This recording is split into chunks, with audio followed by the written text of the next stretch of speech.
আমার উন্নয়ন কথা বলবে, আমার পারফরমেন্স কথা বলবে, কারণ আমি কাজে বিশ্বাসী। বড় বড় কথা বললাম, প্রতিশ্রুতি দিলাম, কাজের দিকে কিছুই হলো না। আমি কাজ করতে নয়, ইতিহাস তৈরি করতে এসেছি ফারাক্কাতে। ইতিহাস স্বনক্ষরে লেখা থাকবে কোন সময়কালের মধ্যে কোন হসপিটাল হয়েছিল, কোন সময়কালের মধ্যে এনটিপিসির আন্ডার পাস হয়েছিল। যেহেতু ওখানে একটু বাধাও আছে, তো বাধাটা আমার কাছে বাধা হয়ে দাঁড়াবে না, ঠিক এগিয়ে যাবে। ডিসেন্ডার কাটারেরও প্রসেস চলছে। পানীয় জল, পানীয় জলের অপর নাম হচ্ছে জীবন। আর কিছুদিন থামে পুস্তিকা আকারে লিফলেট বানিয়ে আমার সময়কালের মধ্যে দিয়ে ফারাক্কা বিধানসভার মধ্যে কি কি কাজ করেছি, কত টাকার কাজ করেছি, আর যেগুলো নিদর্শন থাকবে,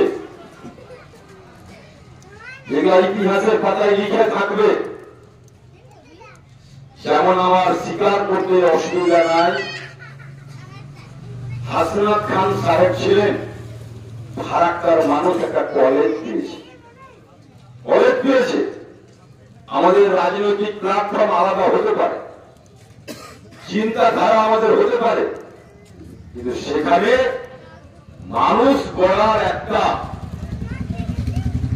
কারখানা, ফ্যাক্টরি বলতে পারেন, জাতি ধর্ম নির্বিশেষে ওই জায়গাতে দূর দূরান্ত থেকে ছাত্র ছাত্রীরা নিজের ভবিষ্যৎকে উজ্জ্বল করার জন্য, লেখাপড়ার মাধ্যমে দেশকে পরিচালনা করার জন্য, সমাজকে পরিচালনা করার জন্য একটা প্রতিষ্ঠান গড়ে গেছে। দুনিয়াতে ও নাই। একটা সময় আসবে আমরা কেউ থাকবো না, কিন্তু ওই প্রতিষ্ঠানগুলো থেকে যাবে। সেরকম ব্লক স্বাস্থ্য কেন্দ্র আমরা নিয়মের কালে, প্রকৃতির নিয়মে আমরা কেউ থাকবো না, কিন্তু স্বাস্থ্য কেন্দ্র থাকবে। এনটিপিসির আন্ডার পাসটা যদি ব্যবহার করে দিতে পারি, ওটা কিন্তু থাকবে। ডিসিন্ডা কান্ডারের ব্রিজটা যদি করে দিতে পারি, ওটা কিন্তু থাকবে। মহেশপুরের ব্রিজটা যদি করে দিতে পারি, ওটা কিন্তু থাকবে। আমাদের একটা অরুণময় দাস ছিল, উনি বক্তব্যতে প্রায় বলতেন, এমএলএ খাই না মাথায় লাগায়। সেটাই এতদিন আমরা বুঝতে পারলাম না।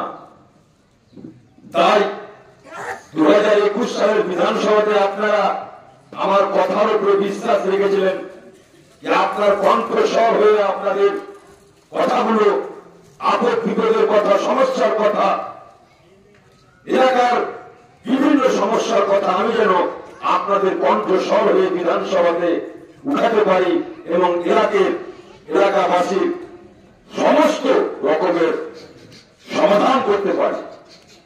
এই অল্প সময়ের মধ্যে যত টাকার কাজ অলরেডি করে ফেলেছি এবং মাস 6 মধ্যে যা কাজ করব তা আমি পুস্তিকা লিফলেট আকারে আপনাদের দিব। যোগ ভাগ বিয়োগ করে দেখবেন 40 থেকে 50 বছরের মধ্যে এতগুলো কাজ হয়নি যেটা এই 5 বছরে হবে। আমি ভাষণে বিশ্বাস রাখি না, আমি কর্মে বিশ্বাস রাখি, আমি কাজে বিশ্বাস রাখি। আমার কথা রেকর্ড হচ্ছে, আপনারা মিলিয়ে নেবেন। আবার যদি আমাকে হায়াতে বাঁচিয়ে রাখে উপরওয়ালা, ভগবান যদি বাঁচিয়ে রাখে, দল যদি মনোনীত করে, 26-এ আপনাদের কাছে আশীর্বাদ চাইবো, ভোট চাইবো না। কেন?